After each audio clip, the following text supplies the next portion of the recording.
যে উনি কি আসলেই আজকে মারা গিয়েছেন?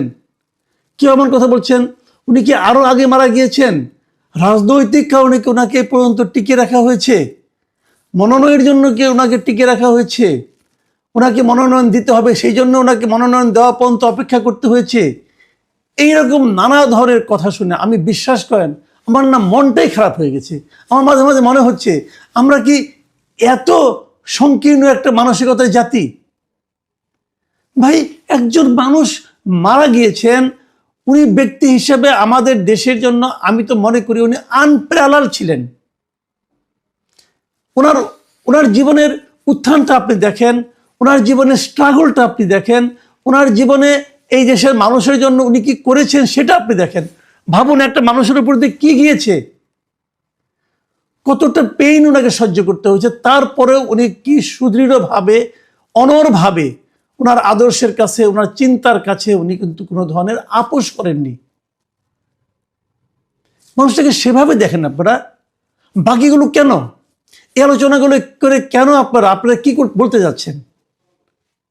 মানুষকে বিতর্কিত করার মাধ্যমে, মানুষের চিন্তা নিয়ে নানা ধরনের এই ধরনের আলোচনার মাধ্যমে আমরা আপনারা কি অর্জন করতে চাই, এই বিষয়টা না আমার কাছে ক্লিয়ার না।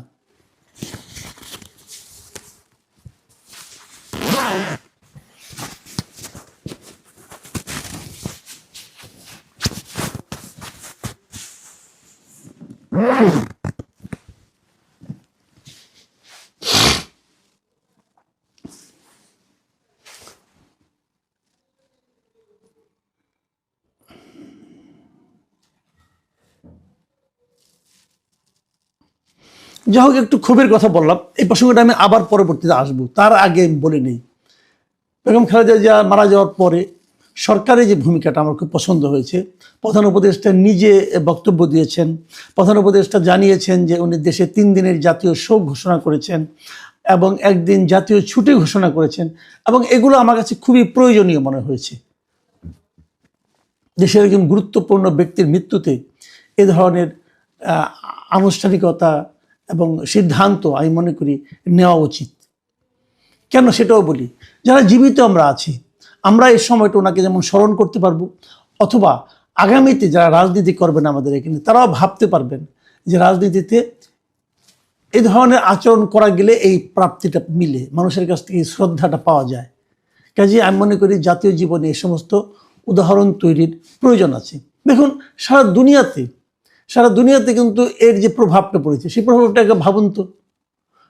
পাকিস্তানের পররাষ্ট্রমন্ত্রী আসতেছেন, এখন বলবেন এই দেশে পাকিস্তান হয়ে গেছে, অথবা এটা তো আবার আমরা 74-71 আগের অবস্থায় ফিরে যাচ্ছি। মানে সবকিছুর মধ্যে রাজনীতি খোঁজার কোনো দরকার নাই। ভাবেন তো, ভারতীয় পররাষ্ট্রমন্ত্রীও তো আসতেছেন, তাহলে এখন আবার কি হলো? নাকি এখন তাকে ফেরানোর জন্য আমাদের মিছিল করতে হবে? এরা যে আসতেছেন, এটা হলো একটা পারস্পরিক সৌহার্দ্যের পরিচয়, এবং দেখানো, বোঝানো, মানুষের প্রতি মানুষের ফিলিংসটাকে প্রকাশ করা, এবং এ থেকে এটা বোঝা যাচ্ছে আমরা কাউকে শত্রু রাষ্ট্র বানাইনি, সবাই আমাদের মিত্র, এবং তারা একটা উপলক্ষ করে আসতেছেন। এটা তো হয় না বলেন? ধরেন আপনার পাশের বাড়িতে, তার সঙ্গে আপনি দীর্ঘদিন ধরে বিরোধ চলছে, সেই বাড়ির একজন মুরব্বী যদি মারা যান, সবাই আমরা যাই না জানাজা অংশ নিতে? সবাইকে আমরা যাই না সেই বাড়িতে যারা শোক সন্তপ্ত পরিবার আছে তাদেরকে সমবেদনা জানাতে? যাইতো। দেখুন, যারা বলছেন যে এটাকে নির্বাচনে, রাজনীতিকে কাজে লাগানোর জন্য এই কাজটা করা হয়েছে, তাদের কাছে আমি একটা কথা বলি, কি হলো? ধরা যাক খালেদা জিয়া, আমি নিজেও বলেছিলাম যে খালেদা জিয়াকে দিয়ে কালকে 3টে মনোনয়নপত্রে টিপসই দিয়ে জমা দেওয়াটা আমার কাছে পছন্দ হয় না, এটা আমি বলেছিলাম। কিন্তু তার মানে কি এই যে এই জন্যই তাকে বাঁচিয়ে রাখা হয়েছিল? বিষয়টা এইভাবে দেখবেন না। আমি যেটা পছন্দ করিনি সেটা হলো একটা বিষয়, যে উনি তো আসলে নির্বাচনে অংশ নিতে পারবেন না, উনি প্রচারণায় থাকতে পারবেন না, বিজয়ী হলেও উনি এটা করতে পারবেন না। অতএব কি দরকার ছিল? ওই জায়গাটুকুকে আমার রাজনীতি মনে হয়েছিল। কিন্তু ওইটুকু করার জন্য ওনাকে বাঁচিয়ে রাখা হয়েছে, মনোনয়নপত্র দাখিলের পরের দিন তাকে মেরে ফেলতে হবে, এই ধরনের সন্দেহ যারা করছেন তাদের কাছে আমার একটা প্রশ্ন, ভাই, মনোনয়নপত্র দাখিল করেছেন বটে, কিন্তু ওনার মৃত্যুর কারণে কিন্তু একটা জায়গায় নির্বাচন স্থগিত হবে না। নির্বাচন স্থগিত হওয়ার যে নিয়ম, সেই নিয়মটা হচ্ছে বৈধ কোনো প্রার্থী যখন নির্বাচনী ইলেকশন কমিশন প্রার্থী হিসেবে তাকে বৈধ ঘোষণা করার পর যদি কোনো বৈধ প্রার্থী মারা যান তখন ওই আসনে নির্বাচনটা স্থগিত হয়ে যায়। তো উনি তো বৈধ প্রার্থী এখনো হন না। যারা নির্বাচনে মনোনয়ন জমা দিয়েছেন, ইলেকশন কমিশন তো এখন পর্যন্ত কাউকে বৈধ কিংবা অবৈধ হিসেবে কাউকে ঘোষণা করেনি, তার আগে উনি মারা গিয়েছেন। কাজে এই নির্বাচন স্থগিত হবে না। এবং এই প্রত্যেকটা জায়গায় বিএনপির একজন করে বিকল্প প্রার্থী আছে, তো হয়ে যাবে, কোনো সমস্যা তো নাই। কাজেই ওই কারণে এই পর্যন্ত দেরি করা হয়েছে। এই সমস্ত থিওরি যারা দেন এ ঠিক করেন না। এখন হয়তো অনেকে বলবেন না, উনি আরো আগে মারা গিয়েছিলেন, ওনাকে বাঁচিয়ে রাখতে হয়েছে। দেখেন, আমি এক্ষেত্রে আমি আমার নিজের একটা ছোট্ট আমার নিজের ব্যক্তিগত একটা অভিজ্ঞতার কথা বলি। দর্শকরা প্লিজ এটাকে আপনি ভাববেন না যে আমি আমার এই সুযোগে আমার কথা বলে দিচ্ছি, বাট আমার নিজের ব্যক্তিগত অভিজ্ঞতা।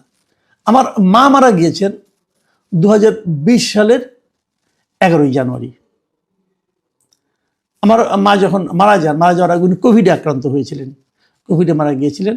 এবং শেষ দিকে ওনাকে আমরা সেরকমভাবে ওই আপনার মানে কৃত্রিমভাবে বাঁচিয়ে রাখা হচ্ছিল। ওনার শ্বাস মানে অনেকগুলো অঙ্গ ওনার কলাপস করেছিল, ওনাকে আইসিইউতে ভেন্টিলেশনের মাধ্যমে বাঁচিয়ে রাখা হয়েছিল। ডাক্তাররা বললেন যে ওনাদের মেডিকেল সায়েন্স অনুযায়ী ওনারা কোনো আশা দেখেন না, কিন্তু মিরাকল হতেই পারে, আল্লাহ যদি চায় হবে, এটা তো আল্লাহর ইচ্ছা, জীবন মরণ তো মানুষের হাতে না, কাজে অনেক কিছুই হতে পারে। তবে মেডিকেল সায়েন্স অনুযায়ী ওনারা কোনো আশা দেখছেন না। যেদিন ওনারা বললেন তারপরেও চার দিন কিন্তু উনি ছিলেন, আমরা ওইভাবে দেখেছিলাম ওনাকে। এবং আমি নিজেও আমার যুক্তি দিয়ে আমি অনেক ডাক্তারের সঙ্গে আলাপ করেছি, তারাও বলেছিলেন আপনি যদি 4 দিন রাখেন, মানে ওনারা কোনো মানে সায়েন্স অনুযায়ী কোনো চান্স ওনার নাই। আসলে আমরা অপেক্ষা করছিলাম আমার বোনের জন্য। আমার বোন তখন অস্ট্রেলিয়া থাকতেন। আমার বোন বললো যে আমি আসতেছি। ওনার অস্ট্রেলিয়া থেকে উনি তখনই যত তাড়াতাড়ি সম্ভব রওনা হয়েছেন এবং উনি এসেছেন।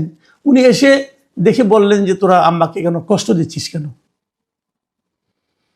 তো আমরা আম্মাকে কষ্ট না দেওয়ার সিদ্ধান্ত নিলাম এবং 10 তারিখ দিবাগত রাতে ওনার ভেন্টিলেশন খুলে নেওয়া হয় এবং উনি মারা যান। এখন বলেন, এই ভেন্টিলেশন যদি আমরা আরো 3 দিন আগে খুলে নিতাম তাহলে হয়তো ওনার মৃত্যু দিবস আমরা মনে করতাম যে 9 জানুয়ারি অথবা 10 জানুয়ারি, এটা হলো 11 জানুয়ারি। বিষয়টা খেয়াল করুন, এখানে কি কোনো অন্য কিছু আছে? এটাই তো স্বাভাবিক প্রক্রিয়া, তাই নয় কি? তো যদি সেটা আমার মায়ের জন্য স্বাভাবিক প্রক্রিয়া হয়, একজন অরাজনৈতিক ব্যক্তির জন্য, তাহলে তারেক রহমান তার মায়ের জন্য এটা স্বাভাবিক প্রক্রিয়া হবে না কেন? ভাই, আমি জানি না কি হয়েছে, যে পর্যন্ত ভেন্টিলেশন খোলা হয়নি সে পর্যন্ত তো তার দেহ চলছিল, শ্বাস প্রশ্বাস চলছিল, কিন্তু ভেন্টিলেশন থাকা সত্ত্বেও উনি মারা যেতে পারতেন। এখন ডাক্তাররা যখন ঘোষণা করবেন যে ওনাদের সমস্ত চেষ্টা শেষ, সেটাই হলো ওনার মৃত্যুর কারণ, ওনারা যেটা বলবে সেটা। আমি আপনি ভেতরে ছিলাম না ভাই, এটা নিয়ে কেন আমরা তেনা পেঁচাচ্ছি? এই যে তেনা পেঁচানোটা না, এটা বোধহয় আমাদের মজ্জাগত স্বভাবে পরিণত হয়েছে। আমরা খালেদা জিয়ার জন্য আল্লাহর কাছে দোয়া করব, খালেদা জিয়ার যে আদর্শ, সে আদর্শ তার সন্তান বাস্তবায়িত করবেন এবং আরো সামনের দিকে এগিয়ে নিয়ে যাবেন, আমরা এই দোয়া করব।